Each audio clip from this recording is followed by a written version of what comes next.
Segunda de Tesalonicenses, capítulo 2, desde el versículo 1. La palabra de Dios la leemos en el nombre de Dios el Padre, Dios el Hijo y Dios Espíritu Santo. Pero con respecto a la venida del Señor Jesucristo y a nuestra reunión con Él, os rogamos, hermanos, que no os dejéis mover fácilmente de vuestro modo de pensar, ni os conturbéis ni por espíritu, ni por palabra, ni por carta como si fuera nuestra, en el sentido de que el día del Señor está cerca. Nadie os engañe en ninguna manera, porque no vendrá sin que antes venga la apostasía y se manifieste el hombre de pecado, el hijo de perdición, el cual se opone y se levanta contra todo lo que se llama Dios, o es objeto de culto, tanto que se siente en el templo de Dios como Dios, haciéndose pasar por Dios. ¿No os acordáis que cuando yo estaba todavía con vosotros, os decía esto? Y ahora vosotros sabéis lo que lo detiene, a fin de que a su debido tiempo se manifieste, porque ya está en acción el misterio de la iniquidad, solo que hay quien al presente lo detiene, hasta que él a su vez se ha quitado de en medio. Y entonces se manifestará aquel inicuo, a quien el Señor matará con el espíritu de su boca y destruirá con el resplandor de su venida. Inicuo cuyo advenimiento es por obra de Satanás, con gran poder, señales y prodigios mentirosos, y con todo engaño de iniquidad para los que se pierden, por cuanto no recibieron el amor de la verdad para ser salvos. Por esto Dios les envía un poder engañoso para que crean la mentira, a fin de que sean condenados todos los que no creyeron a la verdad, sino que se complacieron en la injusticia. Amén. ¿Qué le espera en el día de hoy a la civilización? Son muchas las personas que se están preguntando en estos momentos: ¿qué pasará? ¿Qué acontecerá después de este conflicto que ahora mismo se está originando y se está generando entre Rusia y Ucrania? ¿Qué le espera a esta generación y a las futuras generaciones? ¿Qué vendrá en el porvenir? ¿Qué dice la Biblia? Otros se preguntan: ¿qué predice la Biblia?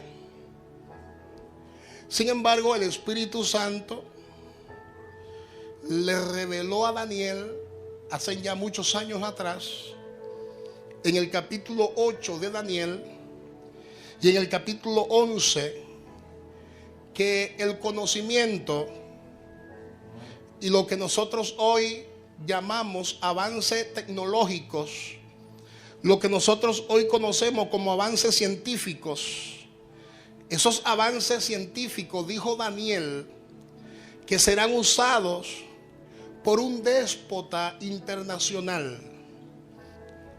Será usado por un gobierno global para controlar las naciones del mundo. Claro está, este gobierno global aún no se puede manifestar, porque según el texto bíblico que acabamos de leer, hay algo que detiene la manifestación de aquel inicuo. Hay algo que detiene la manifestación del hombre de pecado. Hay algo que está deteniendo la manifestación de ese gobierno global, pero ya está lanzada la plataforma que le habrá paso a la manifestación de ese gobierno global.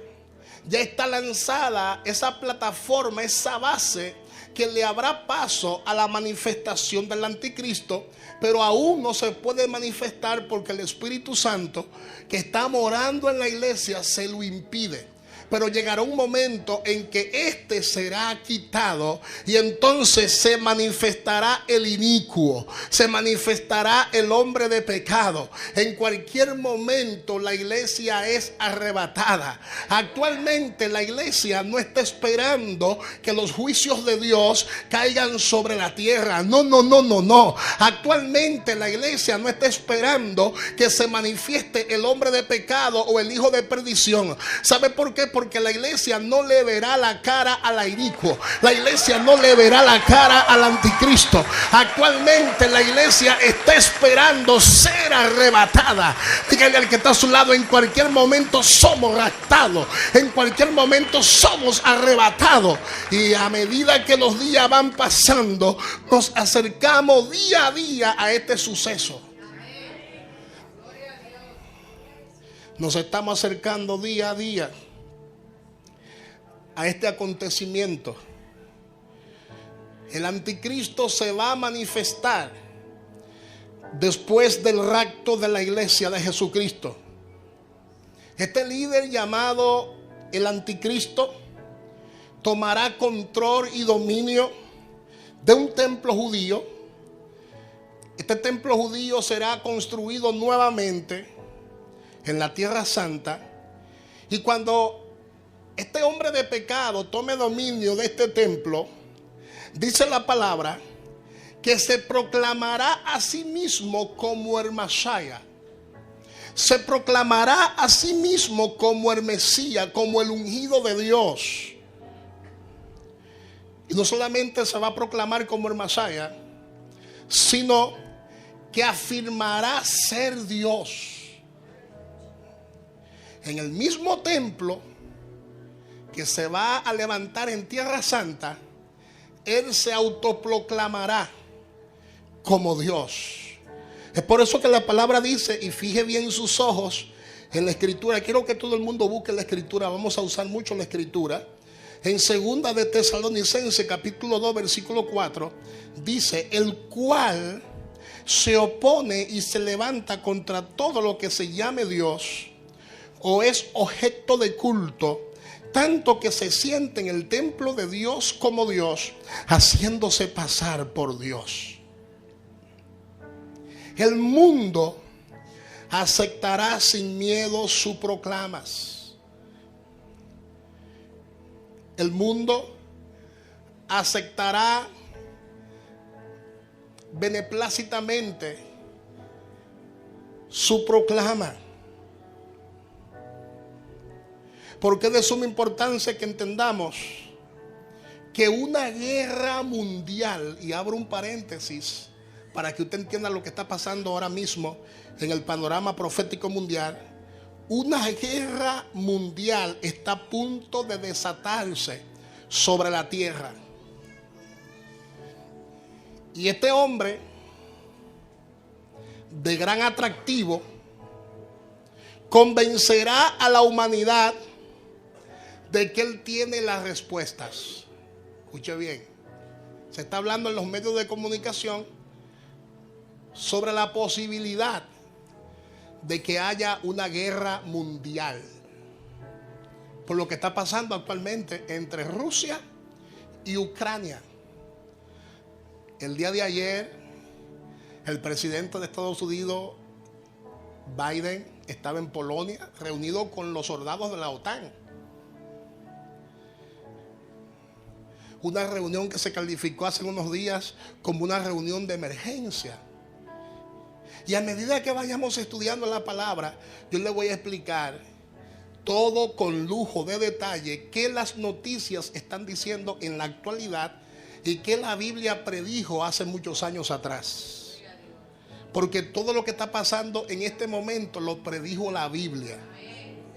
Entonces, ¿qué va a pasar? Que ese hombre de un gran atractivo, no como la gente lo dibuja con 7 cabezas, no como la gente lo dibuja como si fuera una bestia. Claro, después de 3 años y medio de paz, vienen 3 años y medio de persecución, de angustia, de tristeza.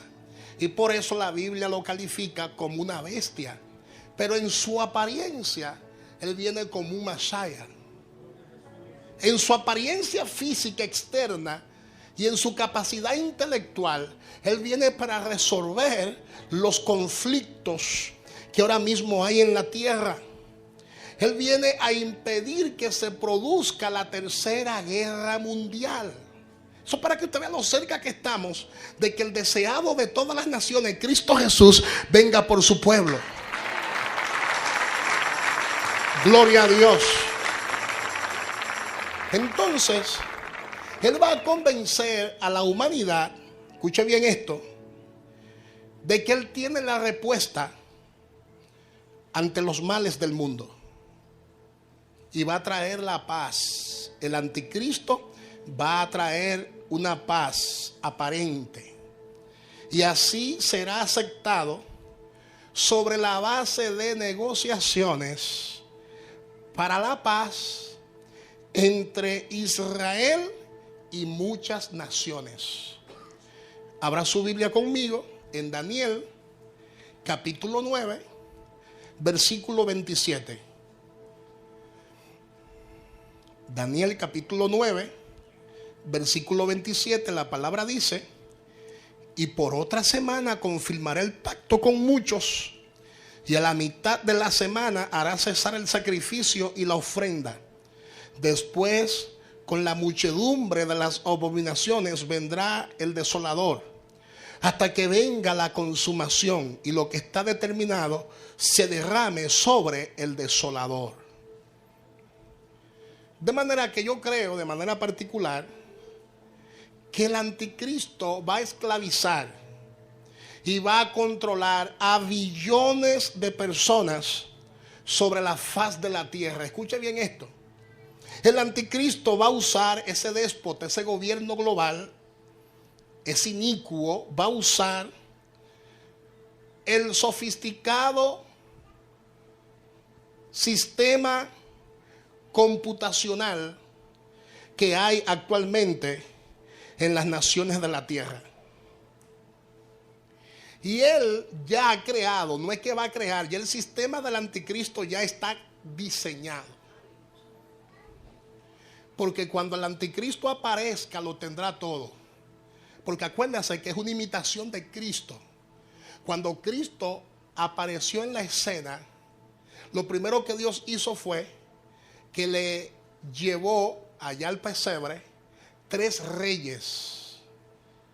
Y los 3 reyes eran de verdad, eran personas influyentes, personas adineradas.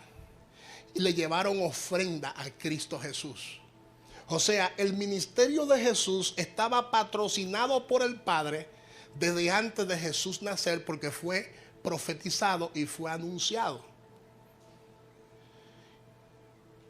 Y cuando Jesús no podía pagar los impuestos, porque le faltaba quizás en ese momento los recursos, o no lo tenía disponible en el momento, en una ocasión le dijo a Pedro: ve al mar, lanza el anzuelo, y el primer pez que tú agarres, va a encontrar que dentro del pez habrá una moneda, y con esa moneda paga tus impuestos y paga los míos.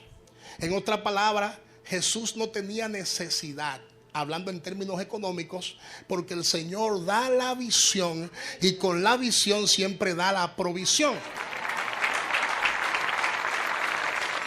Entonces, el anticristo es un imitador de lo de Dios. Cuando el anticristo aparezca en escena, lo tendrá todo. Y tendrá el sistema computacional al nivel mundial. Y ese sistema computacional será confeccionado a su imagen y a su semejanza.